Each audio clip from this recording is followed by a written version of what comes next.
जब वह किसी और उत्तर की तलाश में था, तभी उसकी पत्नी और बेटी दोनों मर गई, बीमारी पकड़ने के सिर्फ 4 दिन बाद ही। मुजने ने संवेदना व्यक्त की, लेकिन ली चोंग ने इसे दुखद कहानी नहीं कहा, बल्कि उन्होंने कहा कि इसका दूसरा हिस्सा तो लगभग हंसने योग्य है। कष्ट सहते और घर छोड़कर भटकते हुए वह एक छोटी सी गांव पहुंचा। हालांकि रास्ता सिर्फ 1 दिन का था, लेकिन वह 10 दिन बाद पहुंचा। वहां एक देहाती डॉक्टर, जिसके चेहरे पर भरोसा करना मुश्किल था, उसकी कहानी सुनकर शांत मन से दवा लिखकर दी और केवल 5 न्यान मांगे। डॉक्टर ने कहा था कि समय पर दवा दी जाती तो ये बीमारी आसानी से ठीक हो जाती। ली चोंग ने स्वीकार किया कि उसके पास दर्जनों चांदी के न्यान थे, इतने कि वह अपनी बेटी की कई बार शादी कर सकता था। उसका परिवार गरीबी, अयोग्यता या जड़ी बूटियों की कमी से नहीं मरा था, बल्कि इसलिए क्योंकि एक डॉक्टर नहीं जानता था कि दूसरा क्या जानता है। यही सबसे हंसने योग्य सच्चाई थी। इसी एहसास ने उसे खुद डॉक्टर बनने पर मजबूर किया, ताकि वह हर वैद्य का ज्ञान एक जगह इकट्ठा कर सके। फिर भी 30 साल बाद भी उसकी पत्नी और बेटियों के चेहरे उसकी स्मृति में धुंधले हो चुके थे। मुझे स्तब्ध था। बूढ़े आदमी की हंसी में उसे एक ऐसा शोक सुनाई दिया जो किसी अंतिम संस्कार की विलाप ध्वनि जैसा था। बाद में मुझे ने आगे जांच करने की तैयारी की। उसने लीचोंग से कहा कि वह गांव में जाकर बीमारी के स्रोत की तलाश करेगा। लीचोंग ने अनुमति दी और कहा कि वह भी जल्द शामिल होगा, लेकिन मुझे को चेताया कि समय बर्बाद न करे। मुझे ने उसे आश्वस्त किया और निकल पड़ा। उसकी खोज की शुरुआत सुअरखाने से हुई, फिर भंडार गृह से, और अंत में उस पहले घर तक पहुंचा जहां बीमारी ने दस्तक दी थी। उसने एक ग्रामीण से इसकी पुष्टि की और गहराई से विचार किया। ठंडी प्लेग शरीर को जमा देती थी, जबकि गर्म प्लेग उसे जला देती थी। लेकिन दोनों ही बुरी ऊर्जा इविची से पैदा होती थी, जो अंधेरी और गंदी जगहों में पनपती हैं। फिर भी उसे ऐसी कोई ऊर्जा कहीं महसूस नहीं हुई, न पशुखानों में, न कुओं में, और न ही बाजारों में। आमतौर पर महामारी अपने स्रोत से गोल घेरे की तरह फैलती है, लेकिन यहाँ कुछ अजीब था। मुजिन ने गियांगी से पूछा कि क्या बीमारी जोंग से शुरू होकर क्रम में फैली थी। गियांगी ने पुष्टि की कि हाँ, पहले पश्चिमी हिस्सा प्रभावित हुआ और फिर पूर्वी, और बच्चों पर असर पहले पड़ा फिर बड़ों पर। टुकड़े तो मिल रहे थे, पर पूरा चित्र स्पष्ट। मुजिन ने पूछा कि गांव के पश्चिम और पूर्व हिस्सों में क्या अंतर था। होंगे ने बताया कि लोग कहते थे पूर्व में योंग ऊर्जा ज्यादा है, जबकि पश्चिम में मुरिन। मुजिन ने इससे इनकार दिया और कहा कि वह और लीचोंग पश्चिम से आए थे और वहां कोई बीमारी के लक्षण नहीं दिखे। फिर उसने सोचा कि बच्चे पहले क्यों बीमार हुए। होगी ने कहा कि बच्चे तो बस साथ खेलते थे, उनका पसंदीदा खेल का स्थान पश्चिम की ओर स्थित नाले के पास था। यह सुनते ही मुझे चौंक गया। क्या नाले का पानी ही कारण? लेकिन पूर्व में तो एक कुआं भी था और वह गंदा नहीं दिखा था। उसने गियांगी से पूछा कि क्या पूर्व का कुआं हमेशा सूखा रहता था। बुजुर्ग ने बताया कि वह केवल वसंत में थोड़े समय के लिए सूखता है। मुजिन ने महामारी की शुरुआत की तुलना कुएं के सूखने से की। गियांगी ने स्वीकार किया कि यह लगभग उसी समय शुरू हुई थी। यह एहसास मुजिन पर गहरा असर डाल गया। अगर पूर्व का कुआं सूख गया था तो पूरा गांव नाले का पानी इस्तेमाल कर रहा होगा। इसलिए पहले पश्चिमी हिस्सा और बच्चे बीमार पड़े। थोड़ी देर बाद वह होंग और गियांगी के साथ नाले की ओर गया। पानी साफ दिख रहा था, न तो गंदा था और न ही उसमें कोई बदबू थी, लेकिन सारे सबूत उसी की ओर इशारा कर रहे थे। अब आगे बढ़ने का एक ही रास्ता था, पानी की जांच करना। उसने हाथ में कुछ पानी लिया, ध्यान से महसूस किया और उसे कुछ असामान्य लगा। उस सुराग का पीछा करते हुए उसने पहाड़ियों की ओर इशारा किया और उन्हें वहां ले गया। वे चढ़ाई करने लगे, पथरीले रास्ते पार करते हुए, जब अचानक एक गंध उन तक पहुंची। मुझे ने पूछा कि क्या दूसरों ने भी इसे महसूस किया। होंग ने पुष्टि की कि हाँ, अजीब सी गंध है। जितना आगे बढ़े गंध उतनी तेज होती गई और एक बेचैन कर देने वाली आभा ने पहाड़ियों को ढक लिया। पेड़ सूखे और बेजान खड़े थे। मुझे ने सोचा कि आखिर ऐसा कौन सा भयावह कारण रहा होगा जिसने ये उजाड़ दृश्य पैदा किया। आगे बढ़ते हुए उन्हें लगा कि जमीन नरम होती जा रही है, मिट्टी कमजोर हो रही थी और उनके पैर उसमें धंस रहे थे। मुझे को एहसास हुआ कि जमीन के नीचे कुछ दबा हुआ है। उसने कहा कि सचमुच यहाँ मिट्टी में कुछ दफन है। दृश्य बदलकर एक मन जड़ी बूटी वाले भंडार घर में चला गया जहां मुझे दवा तैयार कर रहा था। वह उस जगह की प्रकृति पर विचार कर रहा था। भंडार घर सूखी जड़ी बूटियों और मृत जानवरों से भरा हुआ था। फिर भी सरन की बदबू के बजाय वहां एक हल्की सुगंध थी जिसे मुझे कभी पसंद करता था। ये मौत की गंध थी जिसमें अब भी जीवन की हल्की झलक मौजूद थी। ऐसी खुशबू जो कभी किसी के जीने की उम्मीद बन जाती थी। इन विचारों के बीच वर्तमान खुला मुझे और होंग मिट्टी खोद रहे थे। जमीन के नीचे से सड़े हुए जानवरों के शव निकलने लगे। ये दृश्य देखकर मुझे हिल गया। उसे समझ आया कि उस भंडार घर के विपरीत यहाँ केवल शुद्ध मृत्यु थी, एक ऐसी सरांध जो और मौत फैलाने के लिए बनी थी। वह सोचने लगा, कौन इस सबके पीछे था और आखिर इतनी क्रूरता क्यों की गई। मुझे ने होंग और गियांगी से खा के सब कुछ खोद कर निकालें और उसे नाले से बहुत दूर ले जाएं। अनगिनत पशुओं को देखकर गियांगी भय से कांप उठा, लेकिन होंग के साथ मिलकर उसने एक एक कर लाशें निकालना शुरू किया। यह सब देखकर मुझे ने अपने आप से बुदबुदाया कि इतनी जहरीगन का थोड़े समय तक ही संपर्क अनगिनत महामारियां फैला सकता है। जहरीली जड़ी बूटियां या खने तुरंत मार डालते, लेकिन यह किसी ऐसे व्यक्ति का काम था जो संक्रामक जहर की धीमी और घातक प्रकृति को भली भांति जानता था। उसे समझ आया कि इस षड्यंत्र का समय कुएं के सूखने के साथ मेल खाना और इसके पीछे की गहरी तैयारी का केवल एक उद्देश्य था, संहार। यह सोचकर उसका दिल कांप उठा और उसका शरीर बेकाबू होकर कांपने लगा। उसी क्षण एक आदमी खून से सना थैला लेकर वहां पहुंचा। उसने सवाल किया कि आखिर कोई क्यों किसी और की मेहनत से कमाई जमीन पर ऐसी हरकत करेगा। जैसे ही गियांगी ने उस आदमी को पहचाना, उसका गुस्सा भड़क उठा और उसने चिल्लाकर नाम लिया, डोयोंग। मुझे ये नाम सुनते ही सन रह गया और उसके दिमाग में सच्चाई जुड़ने लगी। यूंग को पहले से पता था कि ऐसे जहर का क्या असर होगा। वह गांव की हालत से पूरी तरह वाकिफ था और उसने इलाज का पैसा तभी लेना शुरू किया जब महामारी फैल चुकी थी। ये भयावह सच मुझने को भीतर तक हिला गया। डॉक्टर यूम असली अपराधी था, एक ऐसा वैद्य जो बाहर से दयालुता का मुखौटा पहनता था लेकिन भीतर से केवल मौत बोता था। लालच से भरा हुआ एक राक्षस। उसकी गंदी भूख पूरी जूलकॉन बस्ती को निगलना चाहती थी और जब सच सामने आया तब भी वह बेहयाई से खड़ा रहा। मुझे गुस्से से कांप उठा, सोचते हुए कि ऐसे आदमी को निर्दयी मौत से कम कुछ भी नहीं मिलना चाहिए। गियांगी भी क्रोध से भर गया और सीधे डॉलयोंग का सामना किया।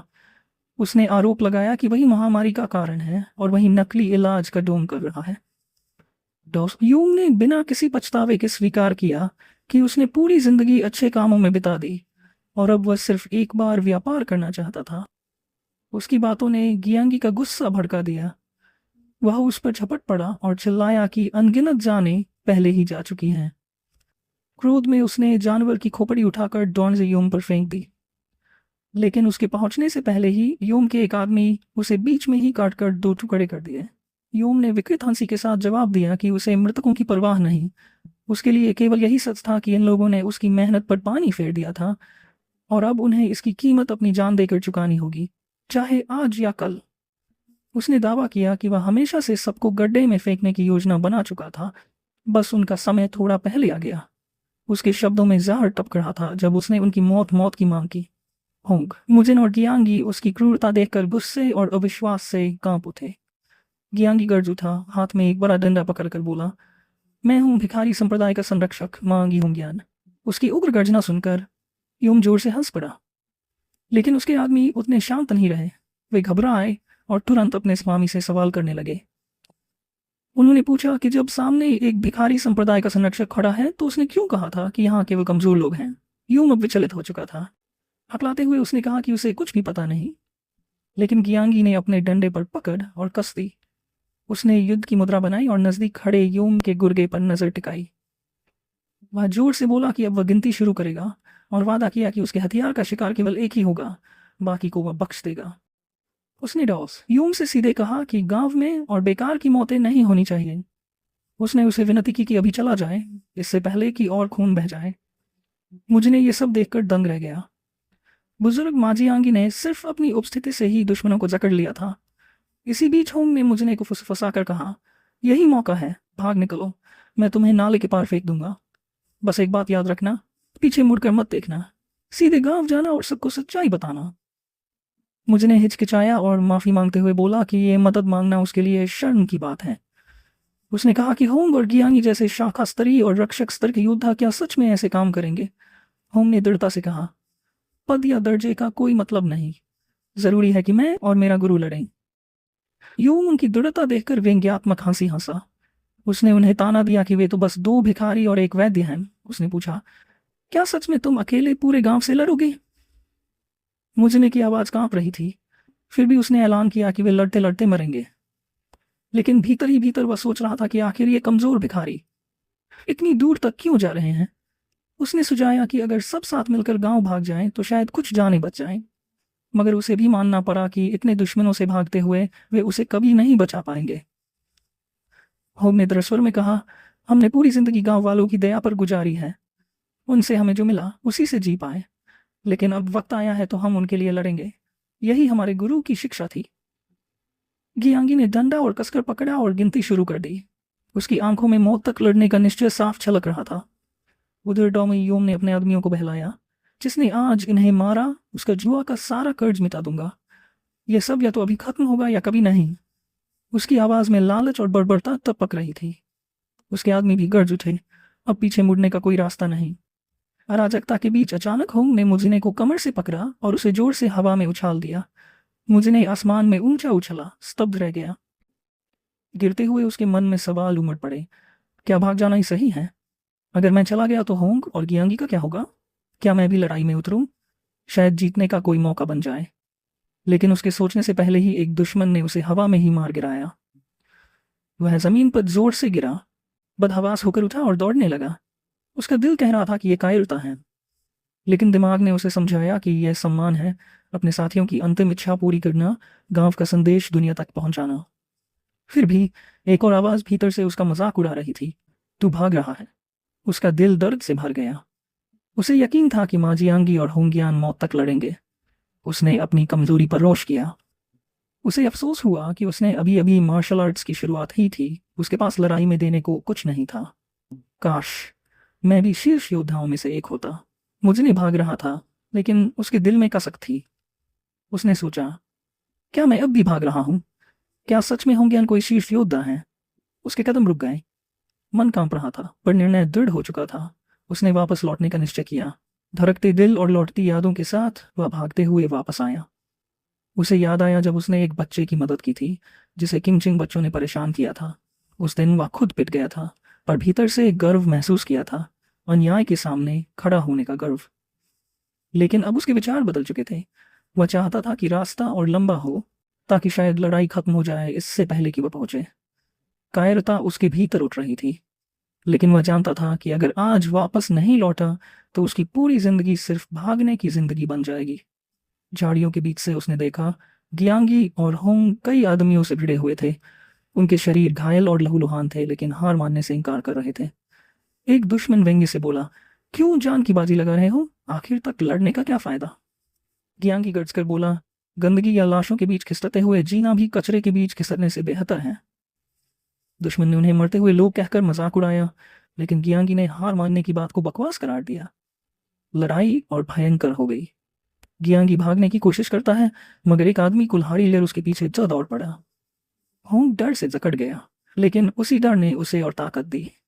उसने अपने सामने वाले पर और भी जोर से वार किए। गियांगी ने अपने विरोधी की आंखों में मिट्टी झोंकी, लेकिन कुल्हाड़ी उसकी पीठ पर जा गिरी।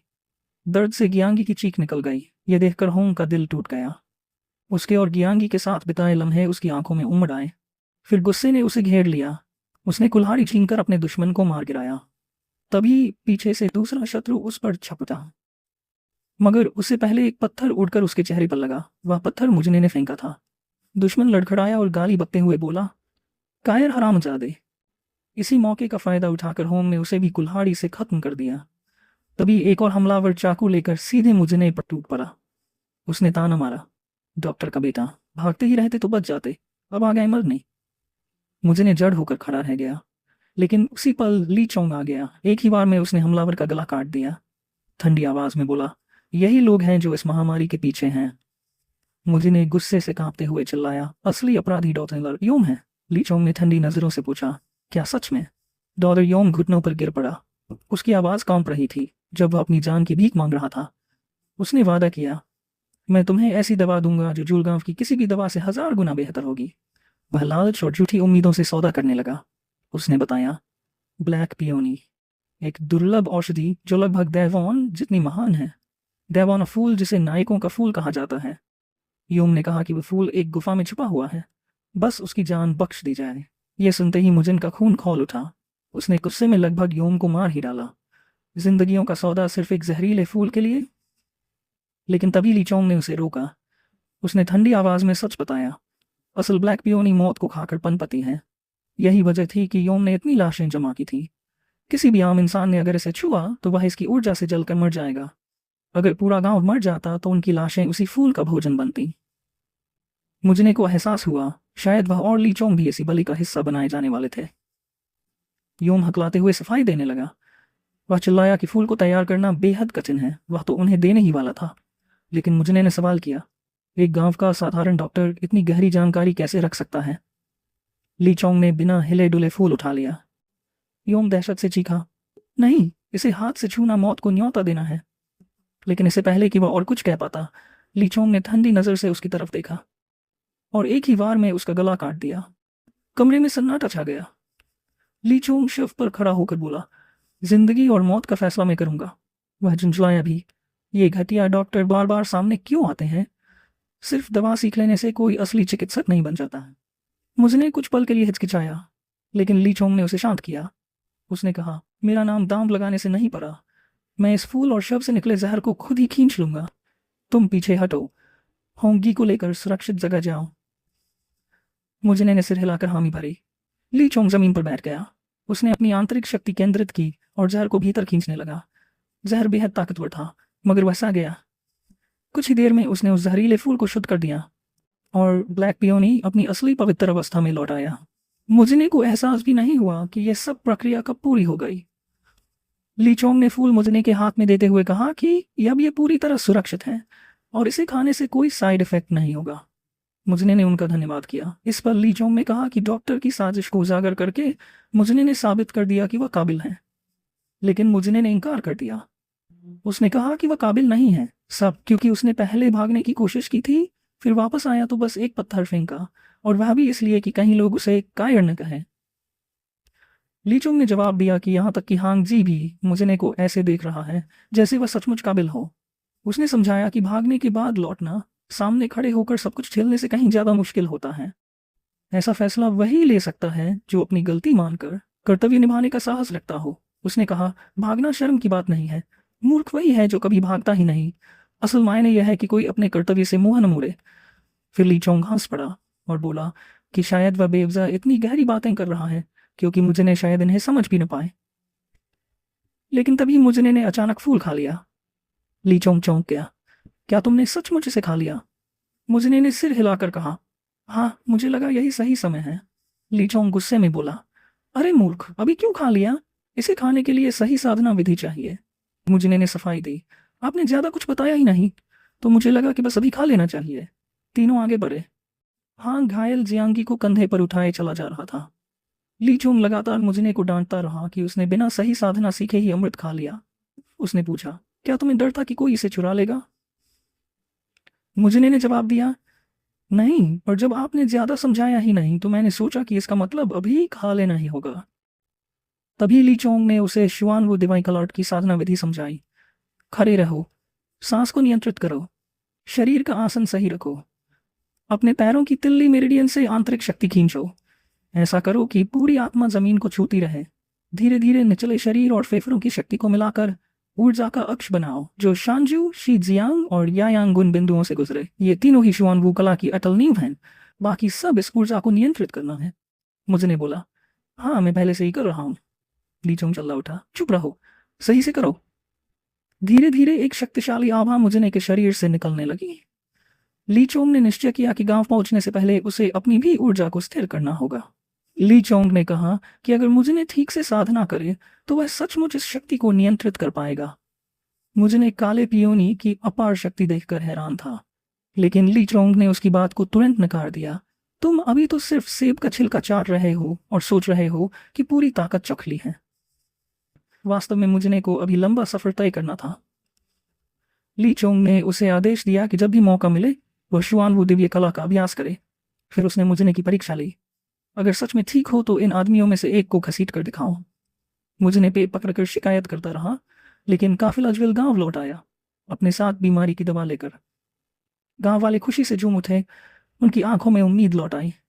दूरी से खड़े होकर हांग ने गहराई से झुककर मुझने और ली चोंग आभार व्यक्त किया।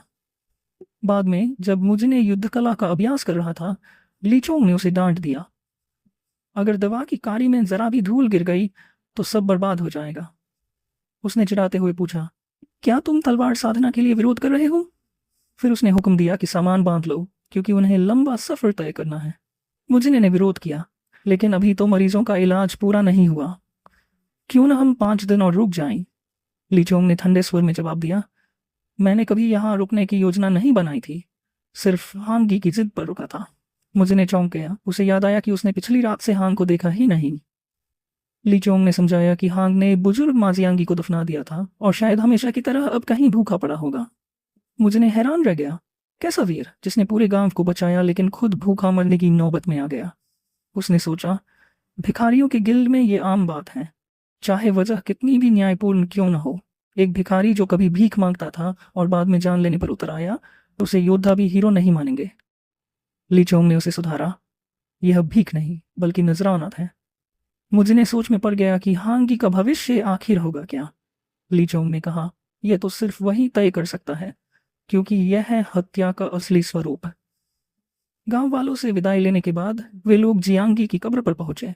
वहां उन्होंने हांग को देखा, जो पूरी रात बिना खाए वहीं ठहरा हुआ था। मुजने ने उसे खाना दिया और पूछा, क्या तुम यहीं ज्वेल गांव में रहना चाहते हो? हांग ने सिर झुकाकर कहा, मैंने तो हमेशा यहीं रहकर गुजारा किया है। मेरे लिए जैसे तैसे जी लेना ही भिखारी का रास्ता है। मुजने ने सोचा कि सचमुच यही भी हत्या का एक स्वरूप है। उसने हांग को समझाया, चलो मैं तुम्हें ऐसी जगह ले चलूंगा जहां तुम बिना डर के भीख मांग सको। वही जगह जहां बुजुर्ग माजियांगी तुम्हें देखना चाहते थे। वह लीचोंग की ओर मुड़ा, मानो सहमति मांग रहा हो, लेकिन लीचोंग तो पहले ही आगे निकल गया था। मुजने ने हांग का हाथ पकड़ा और दौड़ते हुए उसके पीछे चल पड़ा। हांग ने पूछा, हम कहाँ जा रहे हैं? लीचोंग मुस्कुराया और चिढ़ाते हुए बोला, मुजने, तुमने अब तक एक बार भी नहीं पूछा। एक सच्चे प्रतिभाशाली को तो यह सवाल पहले ही कर लेना चाहिए था। आखिरकार मुजने ने पूछा, तो बताइए हम कहाँ जा रहे हैं? लीचोंग ने जवाब दिया, हमारी अगली मंजिल है लुयोंग।